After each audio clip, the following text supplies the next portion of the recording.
रास क्या होता है और वासना क्या होती है? What is the difference? जी, बारीक लाइन क्या है?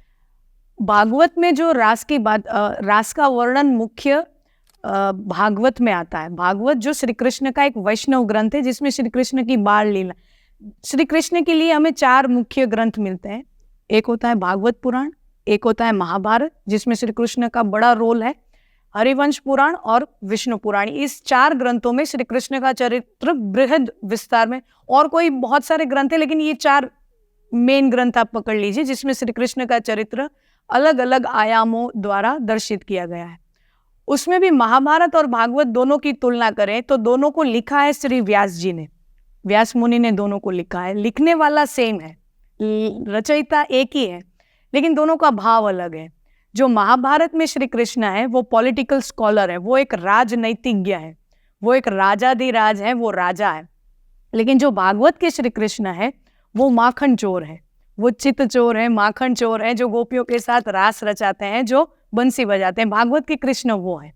और भागवत में बड़ा सुंदर प्रसंग आता है, भगवान बंसी बजा के गोपियों को आह्वान करते हैं कि आप आइए, आमंत्रित करते हैं कि आप मेरे साथ रास रचाइए। तो बड़े प्रश्न उठते हैं कि भगवान आधी रात को, वो वर्णन है शरद पूर्णिमा की, आधी रात को भगवान ने गोपियों को बंसी बजा के, वेणु गीत पूरा प्रसंग आता है सुंदर सा, भगवान ने बंसी बजा के बुलाया कि आप आइए, कालिंदी के तट पर, जमुना के तट पर हम रास रचाते हैं। तो आजकल के लोग जो युवा हैं वो बड़े प्रश्न उठाते हैं, तो फिर हमें ही क्यों रोक टोक है, हमें ही क्यों बंधन है? हम जब ऐसा करने जाते हैं तो हमारा कैरेक्टर ढीला, वो बड़ा प्रसिद्ध गाना भी पंक्ति है ना उसकी, क्यों भगवान कैरेक्टर करे, ढीला है। हाँ, ठीक है, हाँ। भगवान करे तो लीला और हम करें तो कैरेक्टर ढीला। लेकिन हम जो ढीला और लीला के बीच की जो बड़ी सी लाइन है वो भूल जाते हैं। वो बड़ी लाइन क्या है? आपने बड़ी सुंदर बात की, रास और वासना।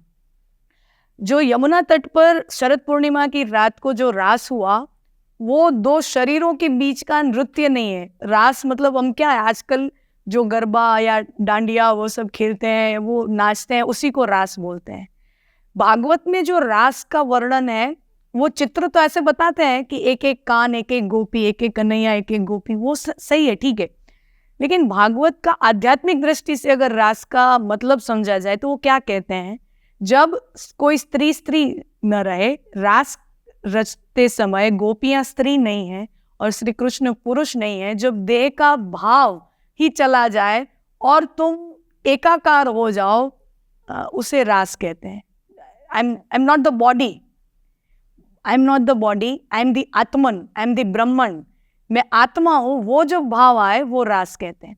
तो जो श्री कृष्ण के साथ गोपियों का रास वाला भाव है, उसमें गोपियां अपने देह को भूलकर मैं स्वयं कृष्ण हूं, मैं कृष्ण से जुदा नहीं हूं, मैं स्वयं कृष्ण ही हूं, उस भूमिका के ऊपर आकर वो नृत्य कर रही, वो रास का भाव है।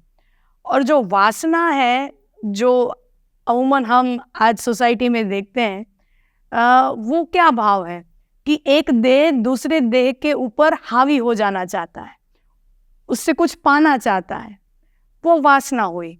यहाँ पर तो देह भाव ही नहीं। तो ये भागवत का बड़ा डिस्टिंक्टिव फीचर है, रास और वासना का। मैं इसमें बस 1-2 लाइन और ऐड करना चाहूँगा। हमने कई सारे वो देखे हैं जिसमें भजन हो रहा है या कोई कथावाचक श्री कृष्ण की रासलीला बता रहे हैं, तो लोग वहाँ झूमने लगते हैं, रोने लग जाते हैं, ठीक है? जब आप रासलीला सुनते वक़्त आप रो रहे हो और आपके मन में 1 सेकंड के लिए वासना नहीं आती है, जी, तो आप कैसे सोच सकते हो कि उस समय जब श्री कृष्ण खुद मौजूद होंगे, तो राइट। लोगों के मन में वासना आती होगी। तो इस तरह से ये डिफरेंस है, बहुत अच्छा। और मैं तो एक बात इसमें और भी ऐड करना चाहूँगी, दुनिया में बहुत सारे धर्म हैं। दुनिया में आप मान लीजिए मुख्य मेन 10 धर्म हैं, इस्लाम है, क्रिश्चियनिटी है, यहूदी है, चाइना में हम चले जाएं तो ताओ वगैरह, वो बुद्धिज़्म, जैनिज़्म, बहुत सारे धर्म हैं। लेकिन जो सनातन धर्म की जो खूबी है, इन यूएसपी जो हम बोले, खासियत जो बोले, वो ये है कि ये एक लौता ऐसा धर्म है जहाँ पर अध्यात्म के साथ नृत्य जुड़ा है, अध्यात्म के साथ संगीत जुड़ा है। एक लौता ऐसा धर्म है जो ये कल्पना करता है कि भगवान ऐसा सीरियस हो, ऐसा जरूरी नहीं है, भगवान भी नाचता हो, भगवान बांसुरी बजाता हो, नाचने वाला भगवान। ये पूरी दुनिया में एक लौता ऐसा धर्म है जिसने ये परिकल्पना की है कि भगवान कोई सीरियस फिगर नहीं है, भगवान भी मुस्कुराता है, नाचता है, गाता है, खेलता है।